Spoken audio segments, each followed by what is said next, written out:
Momento de hablar de economía aquí en France 24 y para ello saludo a nuestra periodista Daniela Blandón, quien se encuentra con nosotros en estudio. Daniela, comenzamos con indicadores porque hoy fue un día de grandes ganancias para las bolsas del mundo. Cuéntenos. Andrés, muy buenas noches. Pues podría decirse que las elecciones de Estados Unidos pasaron a un segundo plano, por lo menos hoy.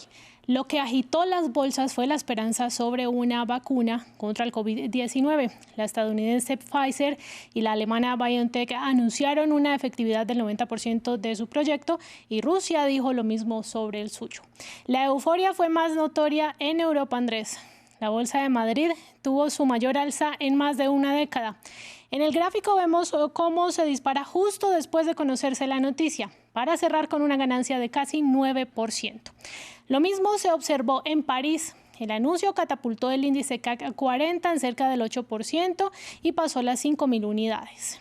El DAX 30 de Frankfurt hizo lo propio, subió un 4,94% en su mejor jornada desde el 18 de marzo. Pero cuando abrió Wall Street ya se conocía la noticia. Por eso, a primeras horas, llegó a tocar un máximo histórico que no se consolidó al cierre. El Dow Jones subió cerca del 3% y el Nasdaq bajó. Pero América Latina también se contagió de este optimismo y a nivel internacional le cuento, Andrés, que el precio del petróleo WTI tuvo su mayor ascenso en 6 meses del 8,48%. Daniela, vamos a hablar exclusivamente de Estados Unidos y cuéntenos en concreto qué significa para la economía que Joe Biden haya ganado las elecciones. Bueno, a pesar de una victoria que tiene muy contento al mercado, Joe Biden llegará a la Casa Blanca con desafíos monumentales en el frente económico. La recesión ha sido bastante dura. El COVID-19 borró de un plumazo más de un año de producción económica. El crecimiento en términos trimestrales, es decir, frente al trimestre anterior, fue negativo hasta junio y comenzó a recuperarse solo entre julio y septiembre. Y todavía está pendiente en el Congreso un segundo paquete de ayudas, no lo olvidemos.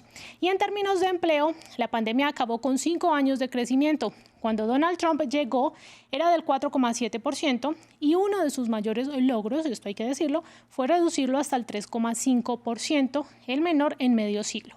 Pero la pandemia volvió a dispararlo hasta el punto más alto desde la Gran Depresión de los 30. Ahora está mejor, pero de los 22 millones de plazas laborales que se perdieron en la crisis, apenas se han recuperado 12 millones. Hablamos más temprano con Claudio Loser, quien es exdirector para el hemisferio occidental del Fondo Monetario Internacional.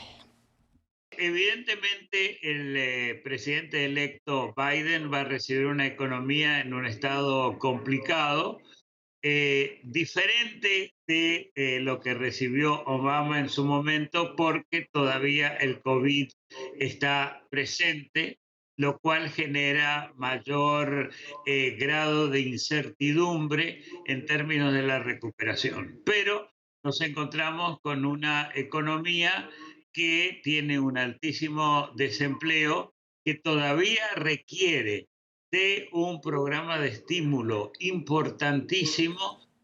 Daniela, ¿y cuáles son los principales puntos del programa económico del presidente electo? Andrés, Joe Biden diseñó un plan de reconstrucción llamado Building Back Better o Reconstruir Mejor, que promete crear millones de trabajos.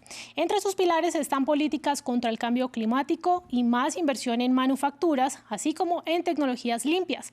También retomar el Obamacare para garantizar el servicio de salud universal. Pero quizás una de sus propuestas más discutidas ha sido el alza de los impuestos a los más adinerados y más regulación para empresas. Su agenda incluye elevar de nuevo el impuesto de renta para sociedades del 21 al 28%, como observamos en la pantalla. También imponer sobretasas a quienes se trasladen sus puestos de trabajo a otros países. Por el lado de los ciudadanos, quienes ganen más de $400,000 al año serían gravados con un 39,6% y no con el 37% vigente. Veamos qué dice nuestro analista al respecto. Lo que quiere hacerse es retrotraer las medidas que tomó Trump y el Congreso republicano entre el 17 y el 18. Pero no para todos los casos. Fundamentalmente no se quiere tocar demasiado los impuestos de la clase media, sino aumentar la tasa marginal de impuesto a la renta, es decir, que va creciendo la tasa con el nivel de ingreso, y en la parte corporativa ahí es bastante complicado porque se redujo la tasa a las corporaciones, o sea, a las grandes empresas, para que pudieran competir mejor con otros países, incluido en Europa. Así que ahí también se quiere subir el impuesto, pero creo que va a ser, como decimos nosotros, más cuesta arriba. Va a ser más difícil pasar esto. Pero todas estas reformas dependerán, por supuesto, de lo que pase en el Congreso, que es el que finalmente les da el sí o el no. La Cámara de Representantes sigue dominada por los demócratas hasta el momento, pero en el Senado ambos partidos están empatados en estas elecciones, a falta de definir 4 asientos. Si los republicanos mantienen la mayoría, a Joe Biden le será más difícil impulsar su agenda liberal, como en su momento le ocurrió a Barack Obama. Pero si quedan empatados, Andrés, entra un personaje clave, Kamala Harris, quien será la encargada de los desempates. Daniela, este es un programa económico para Estados Unidos, pero usted nos va a contar cómo es que esto impacta en América Latina y en el resto del mundo. Sí, Andrés, porque yo apuesto que sus amigos y sus familiares le han preguntado, pero a nosotros, ¿por qué nos tiene que interesar Estados Unidos? Y es que Estados Unidos es el primer o uno de los primeros socios comerciales en todo el mundo. Son 300 millones de personas, por supuesto, consumiendo productos. Pero si hay un país clave en la región, es Cuba. La isla ha sido objeto de una escalada de sanciones durante el gobierno de Trump. Escuchemos a nuestro analista. No conozco los detalles, pero yo creo que va a haber una actitud más elástica. En términos un poco cínicos, yo diría, dado que el voto cubano-americano fue muy a Trump en la Florida, donde están concentrados, yo creo que Biden no debe sentir que le debe mucho, y creo que va a buscar un poco más de, digamos, de eliminación o reducción de medidas restrictivas a Cuba. No es que vaya a haber un cambio fundamental, pero yo diría que se volvería de alguna manera a una relación bilateral un poco más constructiva. América Latina no está en el radar de economía política de los Estados Unidos. Es importante. México, por supuesto, es muy importante, pero ahí no se va a tocar nada respecto del tratado reciente.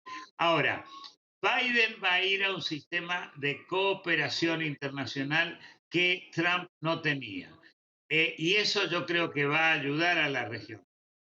Pero también en el resto del mundo hay rencillas con China, con la Unión Europea. De hecho, este lunes Bruselas aprobó imponer de inmediato aranceles a productos de Estados Unidos por $4.000 millones anuales, pero también invitó a negociar a Estados Unidos. Andrés. Daniela, muchísimas gracias por explicarnos todas estas aristas de este tema que es de Estados Unidos, pero aquí usted nos está contando cómo es que nos involucra a todos en el mundo. Hasta aquí la información económica. Continúen con toda nuestra programación aquí en France 24.